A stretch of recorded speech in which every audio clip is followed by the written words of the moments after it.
एक अद्भुत अनुभव मुझे हुआ, वो मैं कहूं। अब तक उसे कभी कहा नहीं, अचानक ख्याल आ गया तो कहता हूं।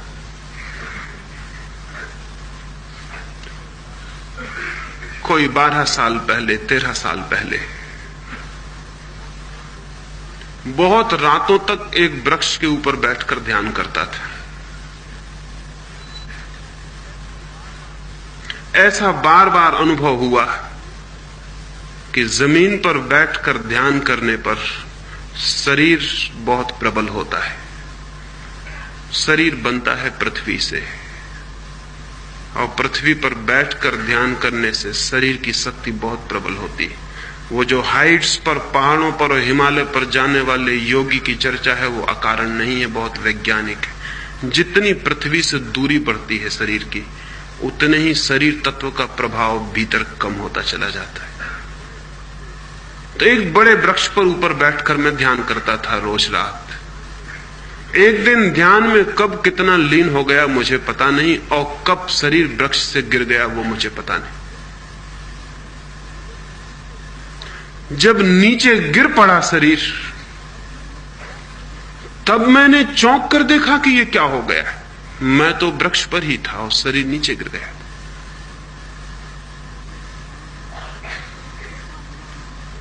कैसा हुआ अनुभव कहना बहुत मुश्किल है।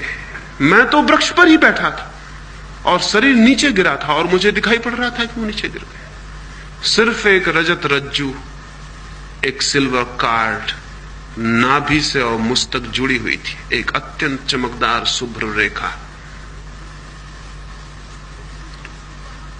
कुछ भी समझ के बाहर था कि अब क्या होगा, कैसे वापस लौटूंगा।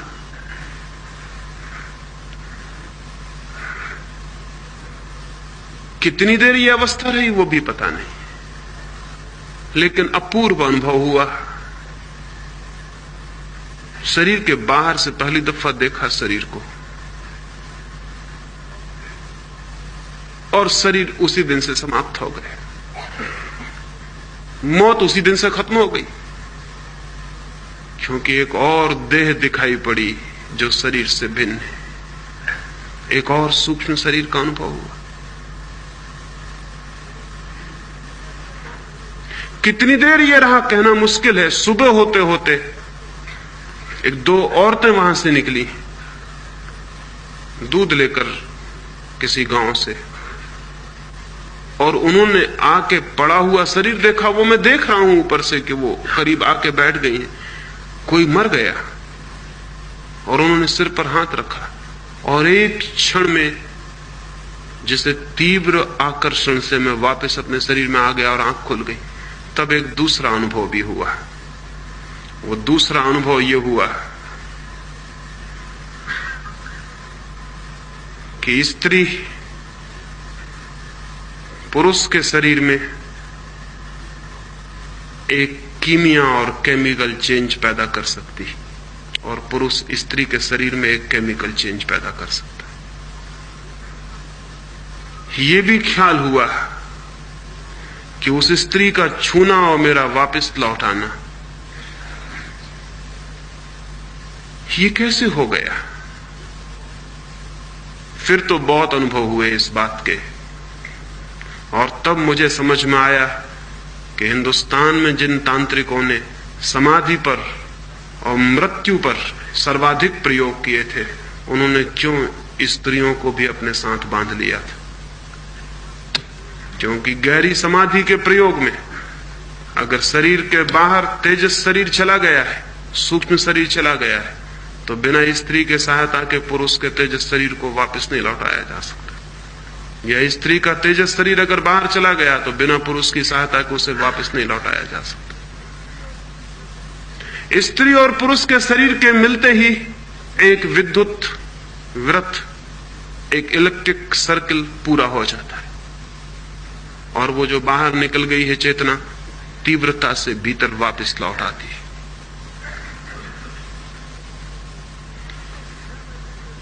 फिर तो 6 महीने में कोई 6 बार वो अनुभव हुआ निरंतर, और 6 महीने में मुझे अनुभव हुआ कि मेरी उम्र कम से कम 10 वर्ष कम हो गई। कम हो गई मतलब 10 वर्ष। अगर मैं 70 साल जीता तो 60 ही साल जी सकूंगा। 6 महीने में एक अजीब अजीब से अनुभव हुए। छाती के सारे बाल मेरे सफेद हो गए 6 महीने के भीतर। मेरी समझ के बाहर हुआ कि ये क्या हो रहा है। और तब ये भी ख्याल आया कि इस शरीर और उस शरीर के बीच के संबंध में व्याघात पड़ गया है। उन दोनों का जो तालमेल था वो टूट गया है। और तब मुझे ये भी समझ में आया कि शंकराचार्य का 33 साल की उम्र में मर जाना या विवेकानंद का 36 साल की उम्र में मर जाना कुछ और ही कारण रखता है। अगर ये दोनों के संबंध बहुत तीव्रता से टूट जाएं तो जीना मुश्किल। और तब मुझे ये भी ख्याल में आया कि रामकृष्ण का बहुत बीमारियों से घिरे रहना और रमन का कैंसर से मर जाने का भी कारण शारीरिक नहीं है, उस बीच के तालमेल का टूट जाना ही कारण। लोग आमतौर से कहते हैं कि योगी बहुत स्वस्थ होते हैं, लेकिन सच्चाई बिल्कुल उल्टी है। सच्चाई आज तक ये है कि योगी हमेशा रुग्ण रहा है और कम उम्र में मरता रहा है। और उसका कुल कारण इतना है कि उन दोनों शरीर के बीच जो एडजस्टमेंट चाहिए, जो तालमेल चाहिए, उसमें विघ्न पड़ जाता है। जैसे ही एक बार वो शरीर बाहर हुआ, फिर ठीक से पूरी तरह कभी भी पूरी अवस्था में भीतर प्रविष्ट नहीं हो पाता है। लेकिन उसकी कोई जरूरत भी नहीं रह जाती, उसका कोई प्रयोजन भी नहीं रह जाता, उसका कोई अर्थ भी नहीं रह जाता। संकल्प से खींची जा सकती है ऊर्जा भीतर, सिर्फ संकल्प से।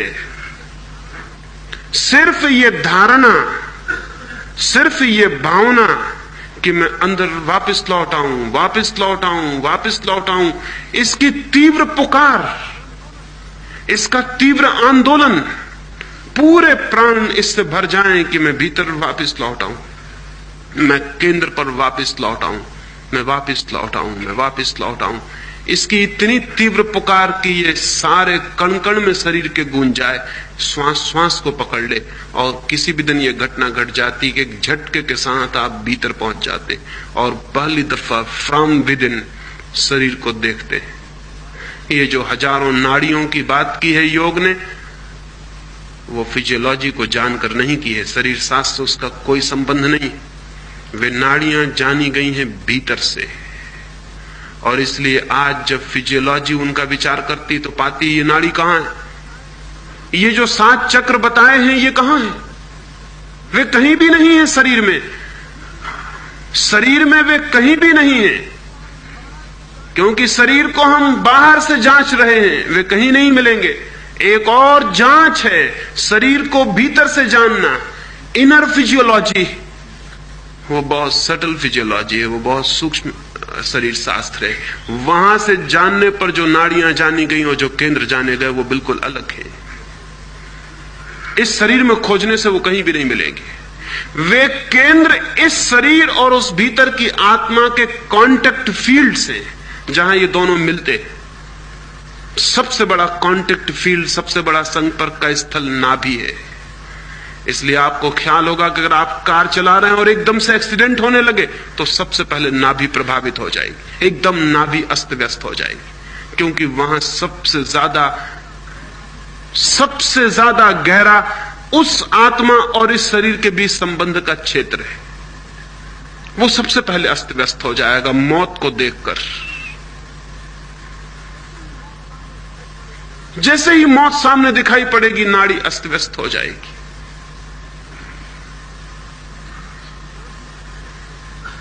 नाभि अस्त व्यस्त हो जाएगी। सारे शरीर के केंद्र हैं और शरीर की एक आंतरिक व्यवस्था है जो उस अंतः शरीर और इस शरीर के बीच संपर्क से स्थापित हुई है। जिन चक्रों की बात है वे उनके संपर्क स्थल हैं। निश्चित ही एक बार भीतर से शरीर को जानना एक बिल्कुल ही दूसरी दुनिया को जान लेना, जिसका हमें कोई भी पता नहीं, जिससे मेडिकल साइंस जिसके संबंध में एक शब्द भी नहीं जानती और नहीं जान सकेगी अभी। एक बार यह अनुभव हो जाए कि मैं अलग और ये शरीर अलग, मौत खत्म हो गई, मृत्यु नहीं है फिर। और फिर तो शरीर के बाहर आके खड़े होकर देखा जा सकता है। तो ये कोई फिलसफिक विचार नहीं है,